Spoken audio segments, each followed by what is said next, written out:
నమస్తే రమ్మగారు. నమస్తే జయ. రమ్మగారు, మనము నలదమయంతుల స్టోరీ చెప్పుకుంటూ ఉన్నాం, ఆ కథలో ఉన్నాం కదండి. బా ఏమి ఇంట్రెస్టింగ్ ఉందండి.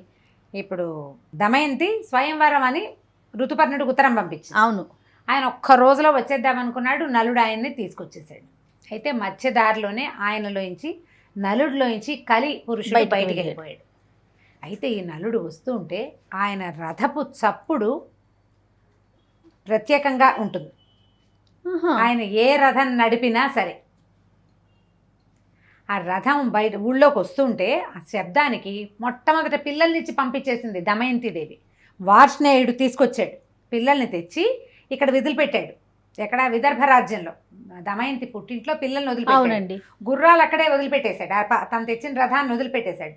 అతను వెళ్ళిపోయి ఋతుపర్ణుడి దగ్గర చేరాడు. ఎందుకంటే నలమహారాజు అడవులు పాలైపోయాడు. అదే వార్ష్ణేయుడు ఇప్పుడు వీళ్ళతో పాటు ఉన్నాడు, నరుడితో పాటు ఉన్నాడు, వెనకాల వస్తున్నారు.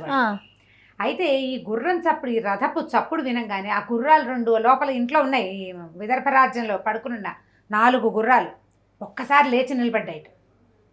వచ్చేస్తోంది మాదే రథం అని గుర్తుపెట్టేసినాయి అనమాట. నలుడు రథం తోలితే వచ్చే చప్పుడు ఆ రథానికి కట్టబడిన గుర్రాలన్నిటికీ ఫెమిలియర్, వాటికి తెలుసు. అద్భుతం కదండి. లేచి నిలబడ్డాయి, చెవులు రిక్కించిన ఈ శబ్దం వాటికి తెలుసు. ఆనందంతో కథం తొక్కేసినాయి గుర్రాలు. గబగబా ఆహారం తీసుకుని మా రాజు వచ్చేస్తున్నాడు. బాబా, పిచ్చి ఉత్సాహం వచ్చేసింది. రథపు చప్పుడు దమయంతికి కూడా వినపడింది. ఒక చిత్రమైన శబ్దం అనమాట అది. అతి వేగం వల్ల వచ్చే చప్పుడు. ఆయన 100 యోజనాల దూరాన్ని ఒక రాత్రిలో వచ్చేసాడు, అమిత స్పీడు. అయితే ఈవిడ విన్నది, అదేమిటి రథపు చప్పుడు మన రథం చప్పుడులాగా ఉంది అనుకుంటే సరే వస్తున్నాడు, ఈయన వచ్చేస్తున్నాడు అని తెలిసిపోయింది ఆవిడకి. అయితే సౌధంలో బయటకు వచ్చి నిలబడి చూస్తోంది. రథం ఒక పెద్ద శాల దగ్గర ఆగింది. ఎవరెవరో దిగారు. నలుడిని ఆవిడ నిద్రలో కూడా గుర్తుపడుతుంది భర్తని. ఆ దిగిన వాళ్ళలో నలుడు లేడు. ఈవిడ ఏమనుకుంది, అతను రాలేదా? ఒకవేళ ఋతుపర్ణుడు గనక అని ఈ విద్య నేర్చుకున్నాడా? ఉత్తరం చూడగానే పరిగెత్తుకొచ్చేసాడా? నేనేదో ప్లాన్ చేశాను, అది అయ్యేలాగా లేదు. ఏం చేయాలి అనుకుంది. సరే ఏమనుకుంది, కొంతమంది దిగిన మనుషులు కనపడుతున్నారు. ఒక ఆయన ఆజానుబాహువు, ఒక ఆయన పొట్టిగా నల్లగా వికృతాకారంగా ఉన్నాడు. ఇంకా కొంతమంది మనుషులు కనిపిస్తున్నారు. చాలామంది జనాలు వస్తున్నారు వెనకాల. ఏమంది, కేసిని అని ఒక దాసు చిన్నప్పటి నుంచి ఈవిడితోటి ఉండే. కేసిని, నువ్వు వెళ్ళి ఆ మనుషుల్లో వికృతాకారుడు ఒక ఆయన ఉన్నాడు, అతనితోటి మాట్లాడు. ఎందుకంటే ఆ వికృతాకారుడే ఈ నలమహారాజు గురించి తెలిసినట్టుగా అన్నాడని ఇంతకు ముందు ఆయన చెప్పాడు. పర్ణాదుడు అనే బ్రాహ్మణుడిని పంపించింది ఈవిడ. అతను చెప్పాడు ఆయన వికృతంగా ఉన్నాడు, కానీ ఆయన చాలా దుఃఖించాడు అని. ఒకవేళ ఈతను నలుడు అయి ఉండొచ్చా? ఈ రూపం ఎలా వచ్చిందో ఆవిడకి తెలియదు. ఏ శాపం వల్ల ఆయనకి ఇది వచ్చిందో ఆవిడకి తెలియదు కదా. వెళ్ళి మాట్లాడి రమ్మని. ఇంతలో ఏమైంది, ఋతుపర్ణ మహారాజు తమ ఊరు వచ్చాడని తెలుసుకుని భీమసేనుడు మన దమయంతి దేవి తండ్రి రాజుని కలుసుకోవడానికి వెళ్ళాడు. ఆయనకి తెలుసు ఈ పెళ్లి వ్యవహారం తెలియదు కదా. కుల సగా ఉన్నారా, అది ఉన్నారా, ఇది ఉన్నారా అని అడిగి ఆయన చక్కగా సంభావించి మీరు ఏ పని మీద వచ్చారు అన్నాడు. అనగానే ఋతుపర్ణుడు తలపెట్టి, ఇదేమిటి వాళ్ళ అమ్మాయేమో నేను నా వెళ్ళి నా స్వయంవరము నేను నన్ను పెళ్లి చేసుకోవడానికి రమ్మని ఉత్తరం రాసింది, ఈయనేమో ఎందుకు వచ్చారంటున్నాడు. నగరం చూస్తే మామూలుగానే ఉంది. స్వయంవరం అంటే కోట నగర ద్వారం నుంచి కోట ద్వారం వరకు రంగవల్లిలో ముగ్గులు అలంకరణలు ఉండాలి, ఏమీ లేవు.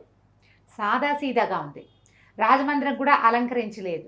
గెస్ట్ రూమ్, ఒక గెస్ట్ హౌస్ ఒకటి ఇస్తారు ఇలా కొత్తగా వచ్చిన రాజులకి, అది సింపుల్గా ఎప్పట్లాగానే ఉంది, ఏం తేడా లేదు. ఈయనేమో ఇలాగ అడుగుతున్నాడు. ఆయన ఏం చేశాడు, గుటకలు మింగేశాడు. గుటుకుమని ఆ విషయం మింగేసి ఊరికే మిమ్మల్ని కలిసి వెళ్దామని వచ్చాను అన్నాడు.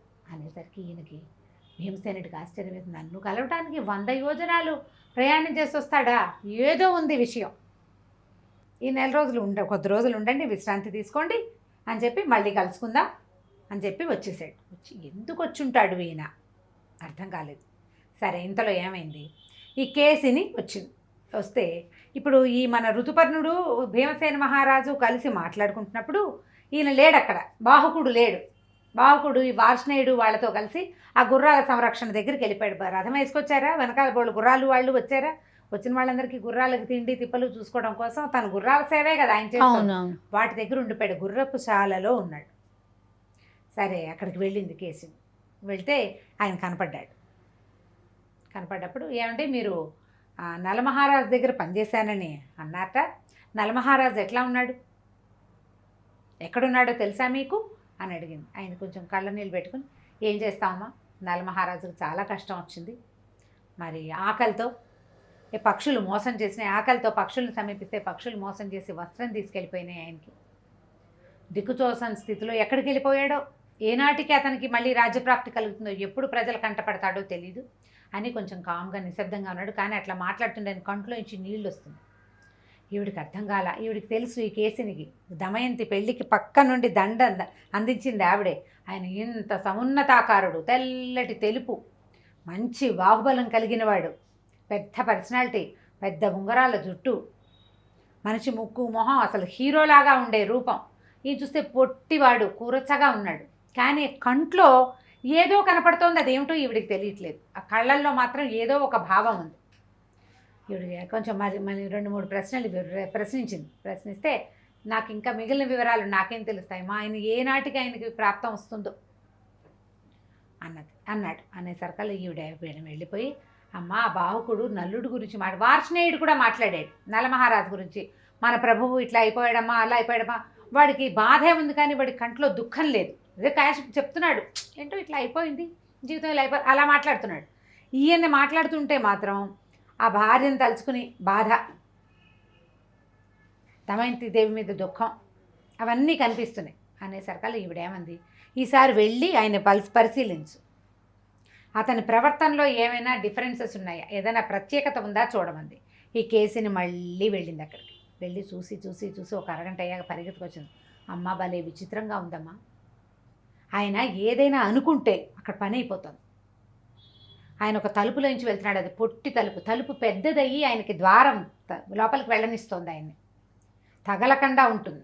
ఆయన చిన్న విషయం ఏదో ఒక దీంట్లో ఇంత చిన్న ఖాళీగా ఉన్న దాంట్లో ఒక వస్తువు ఉంది, ఆయన తీసుకోపోతుంటే ఆ ఖాళీ దానంతటదే పెద్దదైపోయింది ఆయన చేయి పెట్టడానికి వీలుగా.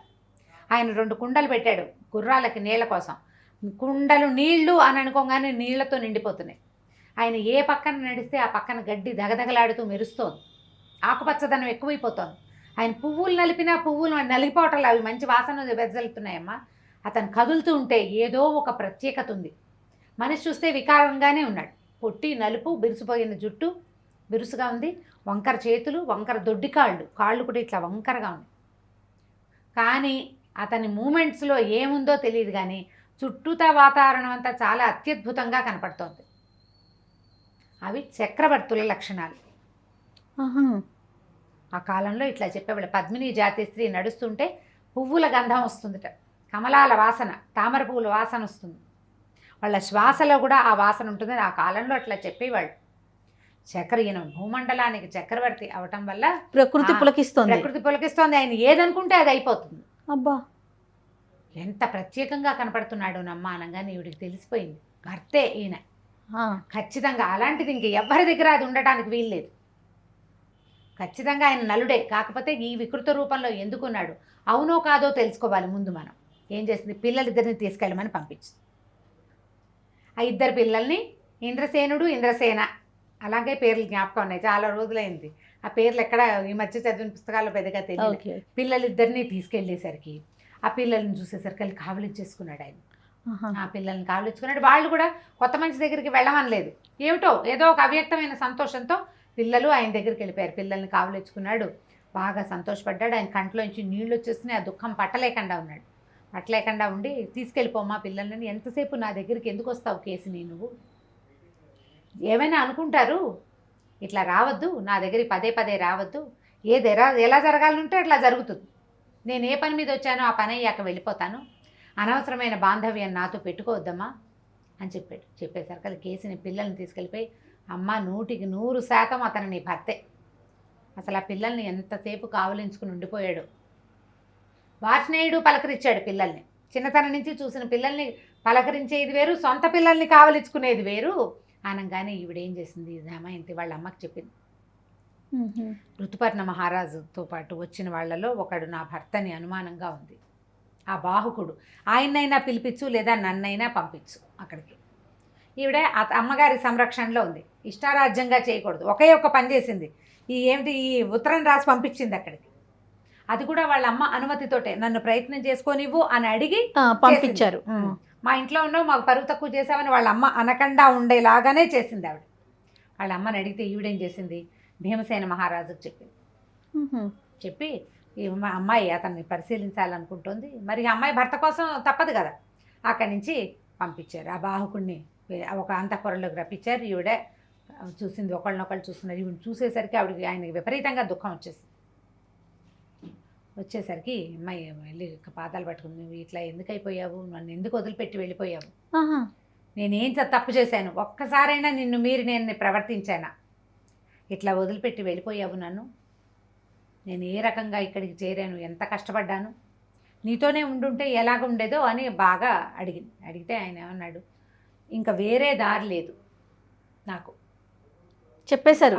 నేను కావాలని నేను రాజ్యం పోగొట్టుకోలే, జరిగిందంతే, నాలో నిలబడి ఉన్న కలి నన్ను అట్లా ప్రేరేపించాడు, పారిపోయేందుకు కూడా కలే ప్రేరేపించాడు. ఇప్పటి వరకు నిన్న సాయంకాలం వరకు నీ శాపం వల్ల కలి దహించుకుపోతూ నా లోపలే ఉన్నాడు, అతను తొలగిన తర్వాతే నాకు కూడా కొంచెం స్థిమితం వచ్చింది,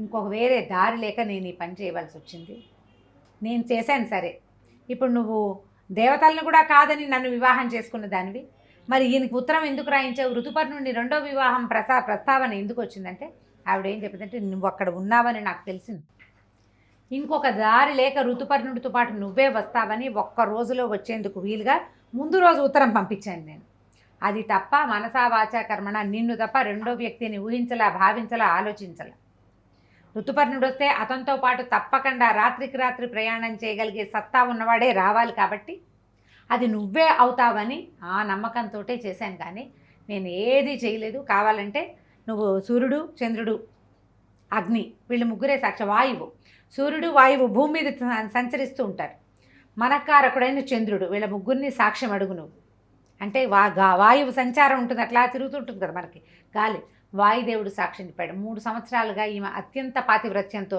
ఉంది, నిన్ను రప్పించటానికే ఈ రెండో వివాహం స్వయంవరం మాట చెప్పింది, కానీ మరొకటి కాదు నలమహారాజా, ఈమెంత పతివ్రత ఎవ్వరు లేరు, నువ్వెంత గొప్ప చక్రవర్తివో నీకు అంత అనురూపమైన భార్య ఈవిడని సాక్ష్యం చెప్పాడు వాయువు. సరే ఇతను ఏం చేశాడు, వెంటనే తన సమయం ఆసన్నమైందని ఈ లోపల నుంచి వస్త్రాలు తీశాడు, ఆయన దగ్గర ఒక సంచిలోనే దట్టిలో భద్రపరచుకునే బంగారపు రంగు వస్త్రాలు, అవి తీసి వాటిని ధరించి అతన్ని తలుచుకున్నాడు కర్కోటకుణ్ణి. క్షణంలో ఈయన రూపం మామూలుగా వచ్చేసింది, భర్తను కౌగులించుకుంది ఆవిడ, మొత్తానికి ఆయన రూపం ఆయనకు వచ్చిందనమాట. దేవదుందుపులు మోగే ఆకాశం నుంచి పుష్పవృష్టి కురిసింది, ఎంత సంబరం జరిగిందంటే ఒకేసారి ప్రపంచం అంతా మారిపోయినట్టుగా ఉందన్నమాట. ఈ వెంటనే ఋతుపర్ణుడికి, భీమసేనుడికి అందరికీ తెలిసింది. ఋతుపర్ణ మహారాజు కూడా చాలా సంతోషించి, ఇన్నాళ్ళు నీతో సేవ చేసుకున్నాను, నేను ఏదైనా అవజ్ఞగా ప్రవర్తించుంటే నన్ను క్షమించు, నిన్నిక్కడికి రప్పించడానికే ఈ ప్రయత్నం జరిగిందన్న విషయం నిన్ను చూడగానే నాకు తెలిసిపోయింది, నువ్వు చాలా కాలంగా నువ్వంటే హీరో వర్షిప్ ఉంది నాకు, కానీ నువ్వు నా దగ్గరే ఉన్నాను నేను తెలుసుకోలేకపోయాను అని ఋతుపర్ణుడు పాదాలు పట్టుకుని క్షమాపణ అడిగితే నలుడు అన్నాడు, కాదు నాయన, నీ వల్ల కదా నేను 3 ఏళ్ల నుంచి దాక్కుని బతకగలిగాను, వాళ్ళు నువ్వొకటి నీ దగ్గర చేరటం వల్లే నేను ఇక్కడికి రాగలిగాను, నీ యొక్క గణిత విద్య వల్లే, నువ్వు నీ దగ్గరున్న విద్య గణిత విద్య, ఇదేమిటి రెండో విద్య అక్ష విద్య, ద్యూత క్రీడ, ఆ ద్యూత విద్య వల్లే నాలో ఉన్న కలిని కూడా నేను పోగొట్టుకోగలిగాను, ఈ అశ్వహృదయాన్ని స్వీకరించమని అశ్వవిద్యని ఇతనికి నేర్పించాడు ఋతుపర్ణుడికి. ఆయన దగ్గర నుంచి అవి నేర్చుకుని ఈయనకి ఇది ఇచ్చాడనమాట. ఇచ్చిన తర్వాత ఆయన వెళ్ళిపోయాడు ఋతుపర్ణుడు. కొన్ని రోజులు, 1 నెల 2 నెలల పాటు భార్య బిడ్డలతోటి కులాసాగా మామగారింట్లోనే కాపురం పెట్టుకుని ఉన్నాడు. ఆయన హాయిగా ఉన్నాడు. ఉన్న తర్వాత ఏం చేశాడు, 2 నెలల తర్వాత భార్యకి చెప్పి తన ఊరికి బయలుదేరాడు, నిషధ రాజ్యానికి. వెళ్తే ఏమైంది అక్కడ, ఎలా వెళ్ళాడు, ఈయన ఒక తెల్లటి రథము, తర్వాత 50 ఇవి ఏనుగులు, 100 గుర్రాలు, ఒక 600-700 మంది సైనికుల్ని ఇచ్చాడు మామగారు. వీళ్ళందరినీ వెంబడి పెట్టుకుని ఆ రాజ్యానికి వెళ్ళాడు. పుష్కరుడు ఈయనతో పందెం వేసి గెలిచినవాడు పుష్కరుడి దగ్గరికి వెళ్ళాడు. ఇదివరకు మాయాద్యూతంతో నువ్వు నన్ను ఓడించావు, కలి సహాయంతో నువ్వు అది చేయగలిగావు, కానీ మరొకటి కాదు. ఇప్పుడు నేను జూతం ఆడడానికి రెడీగా ఉన్నా, న్యాయంగా జూతం ఆడతావా, లేకపోతే జూతం ఆడిని యుద్ధం చేస్తానంటే నేను యుద్ధానికి కూడా సిద్ధంగానే ఉన్నా, విల్లు ఎక్కువ పెట్టమంటావా, జూతం ఆడతావా తేల్చుకోమన్నాడు. పుష్కరుడికి పక్కపక్క నవ్వొచ్చింది. ఓసారి మొత్తం రాజ్యాన్ని ఓడిపోయావు, అప్పుడు నేను నిన్ను భార్యతో సహా వదిలిపెట్టాను, ఇప్పుడు నీ భార్యను కూడా వడ్డిస్తా నీతోటి, దమయంతిని కూడా సొంతం చేసుకుంటాను, ఇప్పటిదాకా నీ రాజ్యాన్ని అనుభవించాను, నీ భార్యను కూడా అనుభవించబోయే రోజు వస్తుంది, ఆడదాం పట్టన్నాడు. వాడి ధైర్యం ఏంటి? కలి తనతోటి ఉన్నాడని. ఈయన మొదటి ఆట దగ్గర నుంచి నైషధుడే గెలిచాడు, ఈయనే గెలిచాడు, నలమహారాజే గెలిచి మొదట రత్నాభరణాలు కిరీటాలుతో తర్వాత క్రమంగా రాజ్యం మొత్తము గెలిచేసాడు. నేర్చుకున్నాడు కదా, అక్ష విద్య నేర్చుకున్నాడు ఆయన, ద్యూత క్రీడని నేర్చుకున్నాడు, మొత్తం గెలిచేసుకున్నాడు. పైగా ఏంటంటే ఎవరినైనా ప్రభావితం చేయటానికి కలి అనేవాడు ఉండాలి, వాడు లేడు అక్కడ. అది అవతల వాడికి శక్తియుక్తులు ఏం లేవు. కిందసారి అతను గెలిచాడంటే కలి ప్రభావంతో గెలిచాడు. ఇప్పుడు మొత్తం ఓడిపోయింది, అయిపోయింది, ఏమీ మిగలని పుష్కరుణ్ణి నువ్వు వెళ్ళి నీ సామంత రాజ్యం ఏదైతే ఉందో అది వాడుకో, మళ్ళీ ఇలాంటి ప్రయత్నాలు చేయదు, నువ్వు దురాశకి లోనయ్యి కలిపురుషుడికి లొంగిపోయావు. అతని సామ్రాజ్యానికి సర్వం సహా చక్రవర్తిని చేస్తానని నీకు మాటిచ్చాడు కాబట్టి నువ్వు దిగావు, నీ దురాశ వల్ల మా జీవితాలు సర్వనాశనం అయిపోయినాయి. ఇక దురాశ పడకు, నువ్వు నా సోదర సమానుడివి, వెళ్ళి నువ్వు సామంతుడుగానే ఉండు అని పుష్కరుణ్ణి పంపించేశాడు. తర్వాత దమయంతిదేవిని తన సంతానాన్ని పిలిపించుకున్నాడు. ఈ ఇంద్రాది దిక్పాలకులంతా కూడా ఇలా జరిగింది ఒక ధర్మం అంటే అధర్మమైన జీవితంలో ఇతని నలుణ్ణి ఓడించి ఇతని అష్టకష్టాలు పాలు చేసిన ధర్మాన్ని మాత్రం వీడని అతని ప్రజ్ఞకి మెచ్చుకుని ఇంద్రాదులు ఎంతో అత్యద్భుతంగా మెచ్చుకున్నారు. అసలు మామూలు మేపు కాదనమాట. ఒక రత్నాలహారం, ఒక పుష్పహారాన్ని, కొన్ని వస్తువుల్ని ఈయనకి పంపించారు. 10,000 సంవత్సరాలు రాజ్యం చేశాడు నలుడు. అబ్బా, తన భార్యతో పాటుగా భూమి మీద ఉండి అత్యద్భుతమైన రాజ్యపాలనని అందించాడు. ఆ తర్వాత ఎప్పుడూ ఇలాంటివి ఆయన జీవితంలో జరగలేదు. కలి అత్యంత ప్రభావవంతమైనది. ఇప్పుడు ఈ రోజుల్లో తండ్రి లేదు, తల్లి లేదు, అన్నదమ్ములు లేదు, అక్క చెల్లెళ్ళు లేదు, ధర్మం న్యాయం ఏమీ లేదు, అన్నీ ఉన్నట్టే ఉంటాయి. ఏదో ఒక బలహీన క్షణంలో ఈ అధర్మానికి అన్యాయానికి ఓడిపోతారు జనాలు, ఓడిపోతారు, అందరూ దిగేస్తారు. దానికి కారణమే కలి ప్రభావం. అందుకని ఎక్కువ నిత్యము పూజ చేసుకోవాలి, ఏదైనా మంచి మాటలే వింటూ ఉండవాలి, చెడు ప్రవర్తన చేయకూడదు, దుర్జన సాంగత్యం చేయకూడదు, సజ్జన సాంగత్యమే చేయాలి. ఇలాంటి మాటలన్నీ కూడా అందుకే పుట్టినాయి. ఇప్పుడు మనం యజ్ఞం హోమం ఏమీ చేయలేం, అందుకని నామపారాయణం చెయ్యి, చదువు, ఏదైనా ఒక దేవుడి పేరు తలుచుకుంటూ ఉండు, నిత్యము భగవన్నామ సంకీర్తన చేస్తే కొంచెం బుద్ధి నిలకడగా ఉంటుందని చెప్తారు. ఈ కలి దీన్ని గనక ఇలాంటి కథని గనక వింటే వీళ్ళకి కలి బాధలు ఉండవు. నలుడు, దమయంతి, ఋతుపర్ణుడు, కర్కోటకుడు, వీళ్ళ నలుగురిని తలుచుకుంటే గనక వాళ్ళని కలి బాధించడు. ఈ కథని స్మరించిన వాళ్ళకి కలి బాధలు ఉండవు అని చెప్తారు. ఎంత అద్భుతంగా ఉందో రమ్మగారు. కదా, సినిమా తీయచ్చు. చక్కని కథ కదండి. అంటే మోరల్ ఉన్న స్టోరీ, ప్రతి క్యారెక్టర్కి ఒక మోరల్ ఉంది. చాలా వాటిలలో ఈ దూత్యము, తర్వాత నలుడు ఈ దేవతల్ని తోసిరాజని ఆ అమ్మాయి దమయంతి ఈ నలుడే పెళ్లి చేసుకోవడం, అలాంటి చిన్న చిన్న సీనరీస్ కొన్ని పాత సినిమాల్లో ఉన్నాయి. అంటే ప్రేమ కావ్యాలు మాత్రమే పెట్టేసినట్టు, ఆ సిచ్యువేషన్స్ మాత్రమే, ఫుల్ స్టోరీని ఎవరు చేయలే. ఇతని క్యారెక్టర్ గురించి చూడండి, ఎంత బాగుంది కదా, నలుడు గురించి. అవును, చాలా బాగుంది నిజంగా. ఎవరైనా కొంచెం ముందుకొచ్చి ఒక మంచి సినిమాగా అందించవచ్చు ఒక స్టోరీ కింద. ఎందుకంటే ఇప్పుడు ప్రెజెంట్ అంతా హిస్టారికల్ మూవీస్ వస్తూ ఉన్నాయి కదా రమ్మగారు. అవును, రైట్ అండి, thank you so much. Anyhow మనమైతే సుమన్ టీవీ మామ్ ద్వారా అయితే అందించేసాం ప్రేక్షకులకి. థ్యాంక్ యూ అండి, నమస్తే. నమస్తే. ఈ వీడియో కనుక మీకు నచ్చినట్లయితే లైక్ చేయండి, షేర్ చేయండి. మరిన్ని వీడియోస్ కోసం మా ఛానల్ని సబ్స్క్రైబ్ చేసుకోండి.